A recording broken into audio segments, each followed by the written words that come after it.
I'd like to invite our next speaker, Mrs. Stephanie Smith-Lee. And we are really, really pleased to have her here with us. Stephanie is the Senior Policy Advisor at the National Down Syndrome Congress in the United States of America. And of course, policy is extremely important in order to ensure that our kids have the right to go to school, to go to work, to healthcare and other social services. So I'd like to invite Stephanie to join us.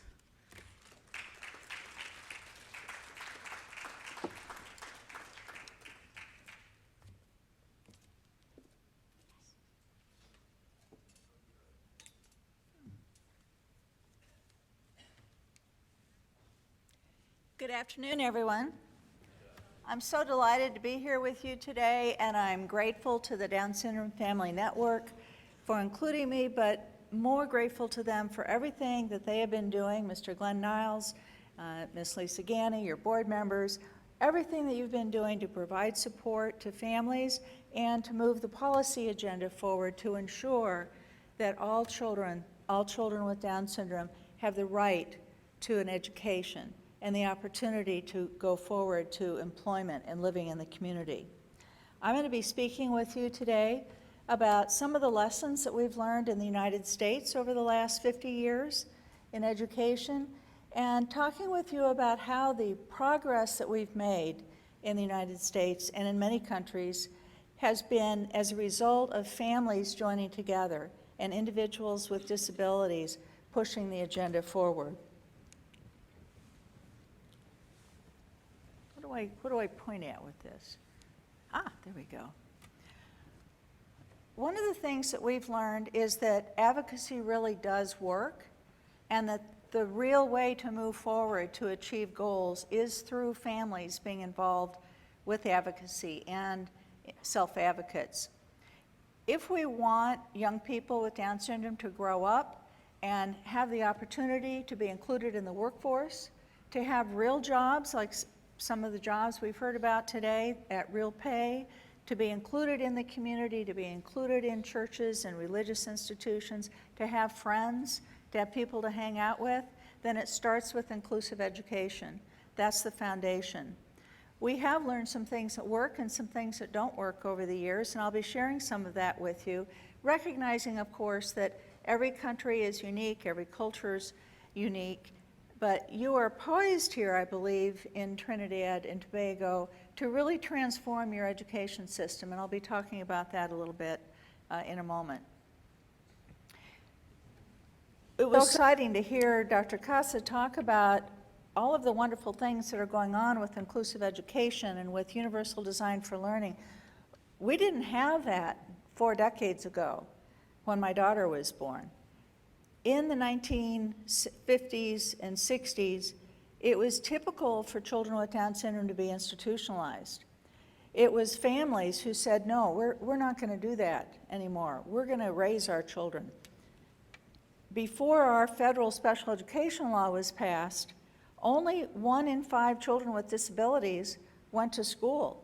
There were 1 million children who were specifically excluded from going to school, who did not have that right, children with disabilities. There were close to 100,000 children in institutions. Okay, I'm doing something wrong with the pointing. Who knows where I point? It worked. Did I go too far? That's the question. Okay, there we go. I'm still not pointing right. There must be some magic to this. Over there, thank you. So as I was starting to say, it's really been families coming together, making organizations like this one's, connecting with each other, working together to try to make things better. And it was families who brought 2 court cases that ended up in our Supreme Court. And our Supreme Court determined that education for all children, including all children with disabilities, is a civil right based on our Constitution. It was then that families joined together and were successful in Congress passing what we called then the Education of All Handicapped Children's Act. That was passed in 1975. And when we say all means all, this was really the beginning of it. We meant all children. Once it passed, then there started to be some grumbling from the schools in the states, and how can we do this? And there was an attempt to dismantle it. Again, it was the families who came together. And there were 100,000 letters sent to Congress and our president about this. This was before emails and computers and whatever. These were handwritten letters that were dumped in big bags outside the members of Congress office and in the White House. And due to that advocacy, the regulations were passed 4 years later, or approved, and we started forward with implementing the Education of All Handicapped Children Act, which is now called the Individuals with Disabilities Education Act. And I want to point out a few of the really key things that have been in this act from the beginning. First, it's a civil right for students to have a free, public, and appropriate education in the least restrictive environment, which is a complicated term, but it basically means in the regular classroom in your neighborhood school. The parents are on the team called an Individualized Education Program team that makes the decisions about how the child is going to be educated. And if they need speech and language therapy, occupational therapy, physical therapy, or other supplementary services in order to be successful in the general education class, that is provided free as well. And since this is a civil right, there are legal rights, due process and procedural safeguards that families can, if they have to, go to due process or to court to ensure that their children receive the rights that they have. Over the years, things improved. We started doing new things.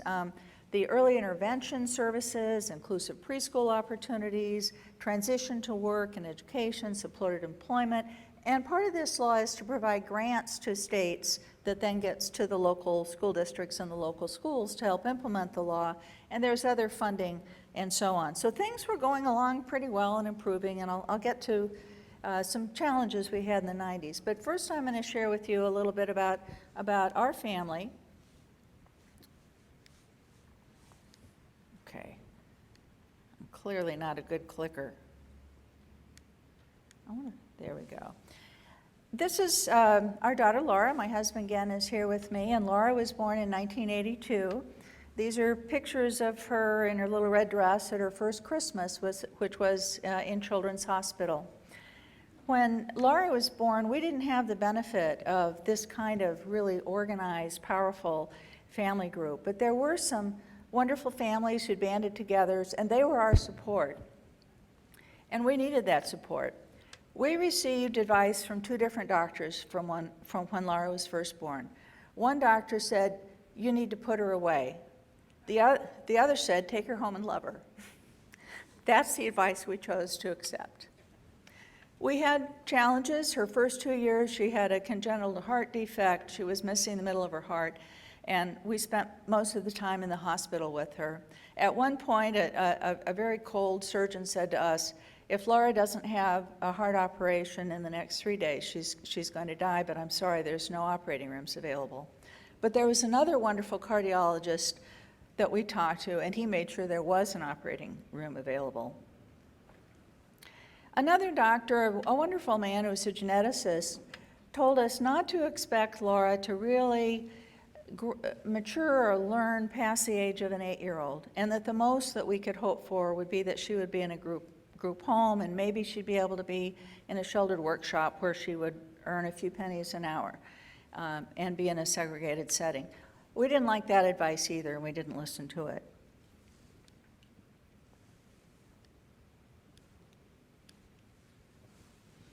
We were truly blessed that our son Andrew, you saw him in the earlier pictures, was 3 years old at the time Laura was born, and he happened to be in a model inclusive preschool, one of the first in our country that was funded by the federal government to include students with and without disabilities. So we had gotten to know other children with Down syndrome and who were blind and deaf and so on as we helped in the preschool classrooms. And that was just an incredible blessing for us to start out understanding what inclusion can mean. And as I said, if we want the young people to grow up and have jobs and be part of the community, it's so important to start as early as possible. Laura went on to elementary school. Here's a picture of her with her Brownie troop. That's her doing her science project.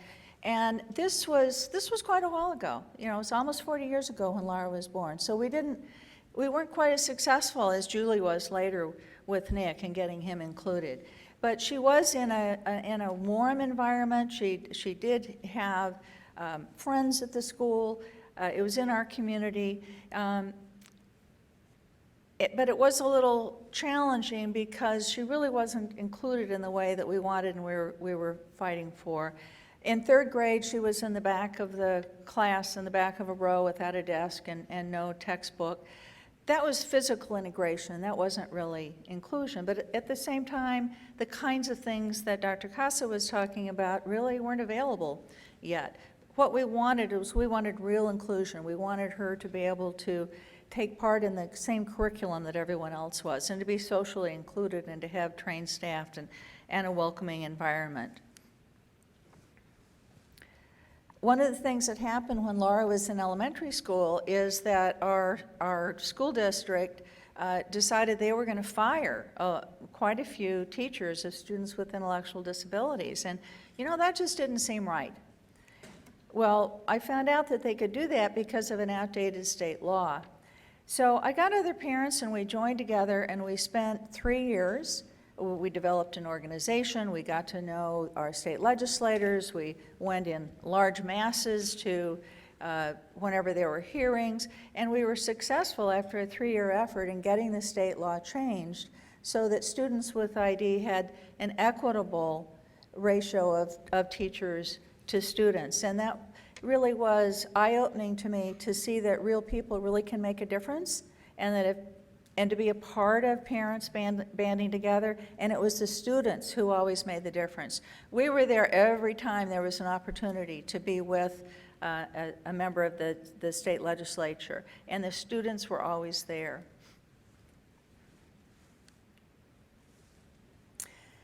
So Laura went to a nice elementary and middle school, but then they sent her really far away from our home to a high school.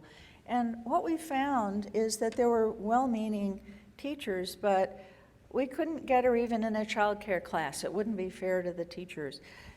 They wanted to send her away for part of the day to some other school to do some things. It was not a welcoming environment. This is not what we wanted. So we banded together with a few other parents, and we went to Paul VI Catholic High School in Fairfax, Virginia, where we lived. It's on the East Coast. And we asked them if they'd be willing to start a pilot project. And they said, well, you know, we'd like to do this, but we really don't know how we would. So there was one inclusive high school, Catholic high school in our country on the West Coast in Oregon. And so I took the principal and the pastor to go visit that. And there's nothing like seeing it in action. When we went back, then we brought people from that school to visit our school, and they ended up starting an inclusive options program where the students were in typical classes and with peer support and training for the teachers. And the pastor was wonderful. He went to every religion class. He talked to every teacher. He talked to every student about this. And we had over 200 peer mentors volunteer that first year, and they've continued to volunteer. And these peer mentors became friends. This was not a paternalistic, you know, pat on the head kind of thing. This was a real meaningful part of the school. Last weekend, we celebrated the 20th anniversary. This is a picture of the families in the middle that started the program 20 years ago. There are now 175 inclusive Catholic schools in our country, and many public schools have seen that it works there, so they figure if it works there, it can work for us. So I was telling you a little while ago that things kept getting better and better nationally with education, but then we hit a real snag in the middle 1990s. A number of the school organizations banded together and had a very negative media campaign about children with disabilities. Major news shows, 60 Minutes, talking about, you know, too expensive, causing problems in the school, we need to be able to expel them. And a bill started going through our Congress that would have had a very negative effect on children with disabilities. And again, it was families, several other disability rights family leaders and I got together, and we were able to mobilize families around the country. We had faxes then, no email, but there were faxes. And what happened is we were able to get Congress to stop their usual process. It's the only time in our country that this has happened. They agreed to stop going through their committees and to let a group of families and disability organizations and school groups all come together and figure out how could we agree on moving forward on this bill in a way that worked for everyone. And having all those people who are kind of at each other's throats in the same room for 9 days, it really made a difference. We ended up passing the IDEA 1997 reauthorization in a way that had wonderful improvements for education. It was a 3-year process, but it was successful. Here's a picture of Laura with President Clinton and with some of the senators and congressmen who were involved in this. I was asked to bring together a group of families as they had a ceremony at the U.S. Capitol. But again, it was the families and it was the students that made the difference. So when Laura was a senior in high school, she said, "Mom, where do I go to college?" She wanted to know if she was going to go to college where her brother Andrew did. Well, I did some research, and there really were only a few possibilities and none anywhere near us, and the other options weren't good.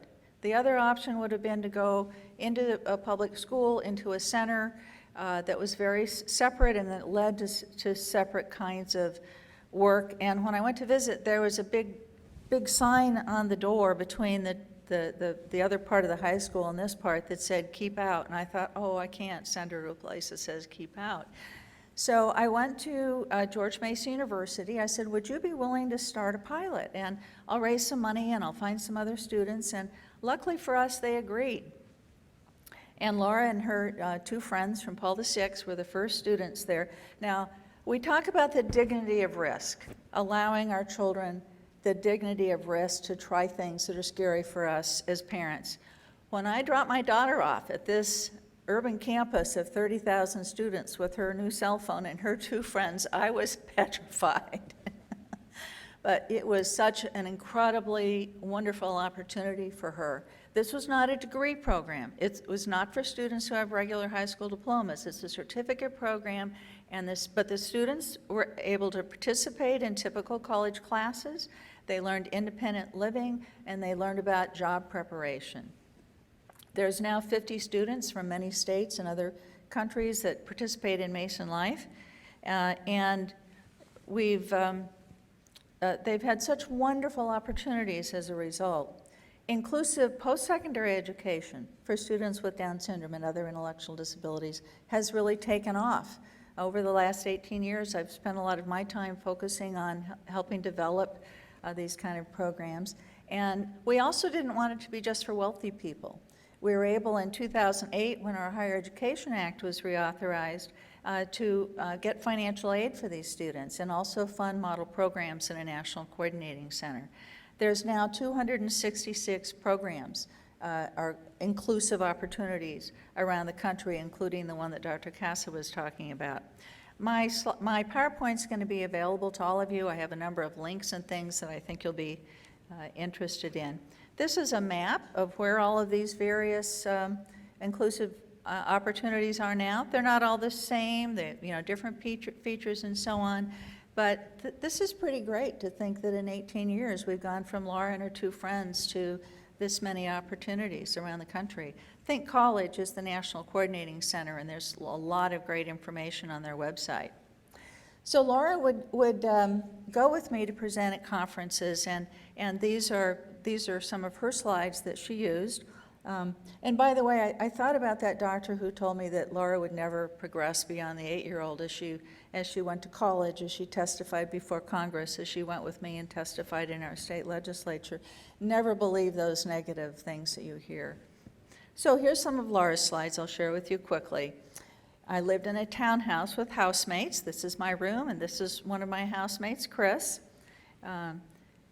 Laura would get up this was after she finished college, she'd get up in the morning, she'd take her medication, she'd get dressed, she'd go to the bus stop, she'd take the bus to the almost always get to the right spot, take the metro downtown to her job. Part of what we want is we want to have that start in inclusive education so that students can end up being a part of the community and having lifelong learning. Laura volunteered at Food for Others, where she was packing up food for children who were hungry. This is her cooking dinner with her dad, probably not with her mom. Pilates, yoga, drawing and painting classes. Laura was quite a gifted artist. Here's some of the art that she did on her own, including a self-portrait and her with her paints and things. One of the things George Mason started was an internship on Capitol Hill with our U.S. senators and congressmen. Laura interned for several congressmen. I went to visit her.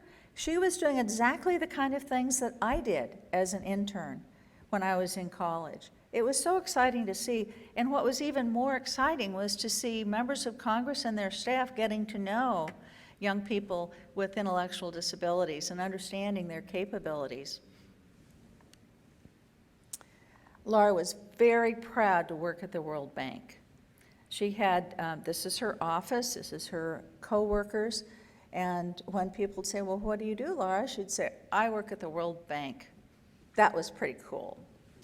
Could we see if we could click on this video? Or where's our audio video friends? Is that possible? I'll just show you a couple of minutes of, the link is there at the bottom. How am I doing on time, Kristen? 5 minutes? Thanks. We're just about done here.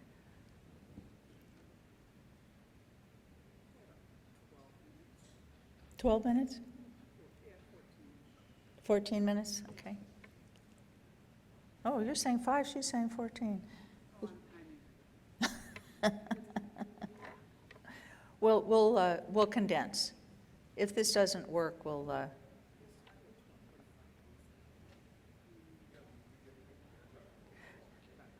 okay, let's see now. Is that then, yeah. That doesn't look right, does it? Okay, we'll skip that if oh, you've almost got it? Okay. One of the things that I think helps to actually see a little video of Laura is that in the Down syndrome community, we often think, well, you know, Chris Burke was a TV star, or this person is a superstar. When Laura would present with me, or if you see her in the video, you think, oh, you mean my kid, you know? We do, we mean everybody. Now it looks like we lost the whole signal. Oh, we're almost there. Well, they'll pulling that up. Ah, here we go, let's see. Now,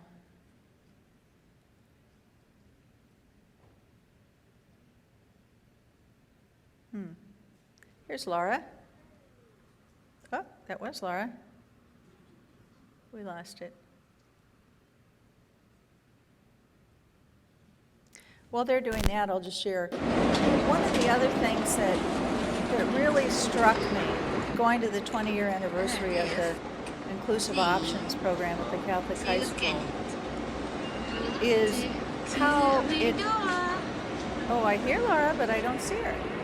Oh, it says, and then here it says,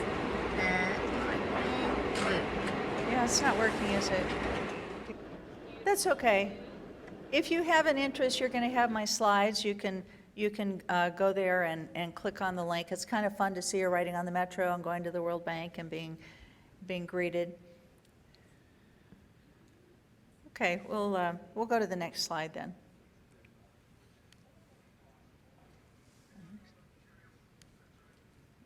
Let's see. We've got competing slides here now.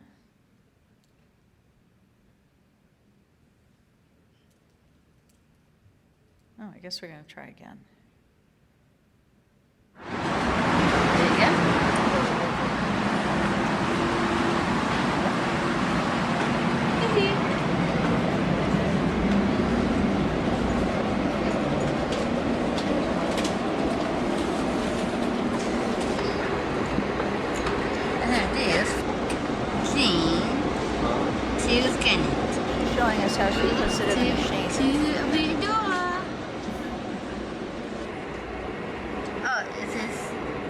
right here it says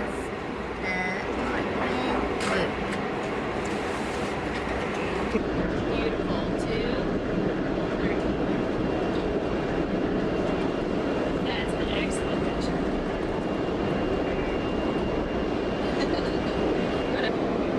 Can you let me know when it's time to get off the metro? I might take a little nap. Is that okay?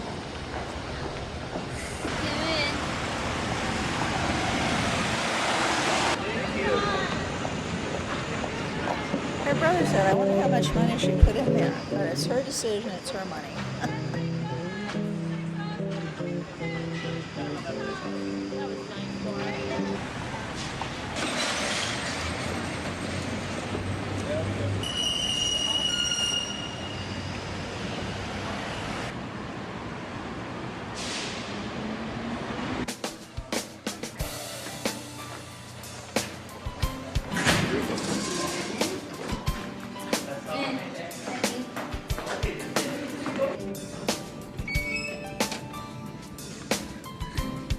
Hello, how are you?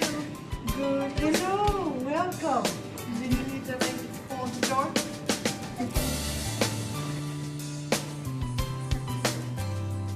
She was very proud that it had her name on the door.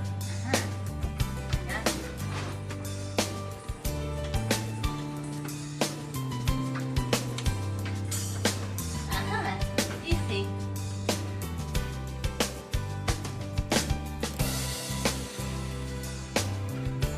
I think we'll stop that there in the interest of time.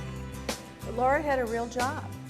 Her boss told me that he had several college interns doing the same work that Laura was doing, and that Laura actually did a better job. She was more methodical and careful. Looks like we lost our spot there. Shall I just click through? In conclusion, I wanted to share a couple of thoughts with you.